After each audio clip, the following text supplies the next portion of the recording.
السلام عليكم. اليوم جيتكم بواحد الطبق اللي بلدي بزاف.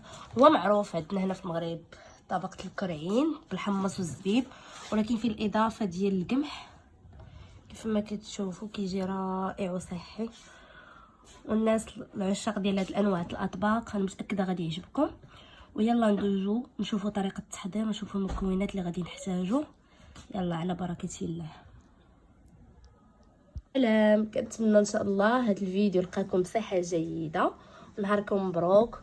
قبل ما نبداو نشوفوا المكونات اللي غادي نحتاجو في الوصفه ديال اليوم، ما تنساوش تدخلوا كلكم القناه ديالي شهوات المزياني وضغطوا لي على زر الابوني ولي لايك ولي كومونتير.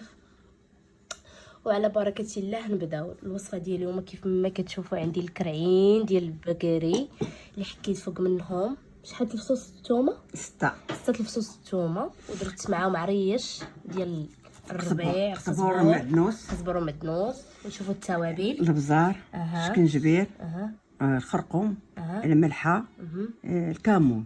فوالا، هادو هما التوابل اللي احتاجيتي. غادي ديري لي رشاشه. اللي بغى يدير هذاك ديال الطعمه ديال النار يديرها. انت ما كديريهاش. انا ما كنديرهاش. وهنايا شنو ضفتي؟ مطيشه 3 محكوكين وبصله صغيره اللي درتي. بصله صغيره ياك. وندير خلط، درت كاس ديال الزيت الخلطه وزيت العود، يعني بحال نصف كل وحده. دابا غادي تروي بالماء ياك. هادو فيهم القمح، غادي ندير فيهم مازال القمح يعني طريقه جديده ديال طيب الكرعين بالحمص. يعني كاينه اضافات من عندك؟ لان درتهم هكا بغيت نطيبهم فوق المجمر. يعني هادو غيطيبوا على مهلهم وغيجيو صحيين اكثر. فوق المجمر ياك. وغادي نسد عليهم ودابا غنحطو فوق المجمر. وغادي نوريكم الطريقه ديال هذا القمح اللي غسلتيه. غير غسلته استقطرتيه. وغادي نديرو في التوبيض في الكميصه.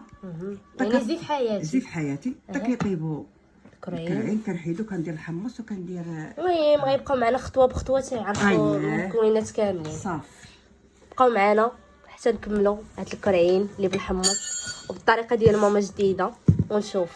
لا ماشي جديده بنتي، هذاك كنا كنديروها في كازا دي بكري. يعني طريقه بيضاويه انقرضت، ما بقاش كيديروها. ولا كيديروها غير ديال هذا اللوبيا ولا ديال الحمص بوحدو والزبيب. هذيك كنا كنديروها بكري. هذه ايوا صافي. نشوفوا معايا كيفاش. ودابا شنو غادي نضيفو؟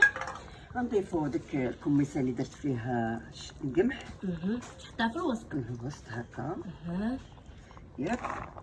ونكب الحمص طيبو. ديك الساعه كندير الزبيب. كتبقى هي المرحله الاخر. صافي، تبارك الله عليك. كيطيب بالمهال بالفاخر باش يجي صحي كثر. واخا يبقى حتى 4 سوايع ما كاين مشكل. المهم يطيب على مهلو. حنا بغينا غير العشاء. باش درناه بكري ياخدو. كيف ما كتشوفوا معايا طبق ديال الكرعين بالقمح ياك ماما. والحمص والزبيب، ضفنا عليه الزبيب. كيفاش كيجي؟ قبل ما نكملوا غادي نقولوا مبروك المنتخب المغربي ديالنا على التاهيل ديالو الربع النهائي. كيف ما كتشوفوا كيفاش كيجي. كنتمنى ان شاء الله هذا الفيديو نال الاعجاب ديالكم. ما تنساوش تدعموني بدي لايك ودي زابوني ولي كومونتير زوينين اللي كنتسنى ديما من عندكم. وما تنساوش تقولوا لماما الله يعطيها الصحه على هذا الطبق اللي رائع وكيشهي وبلدي 100%. ونخليكم مع وصفات اخرى ان شاء الله، وكل مره وصفه جديده مع شهوات المزياني.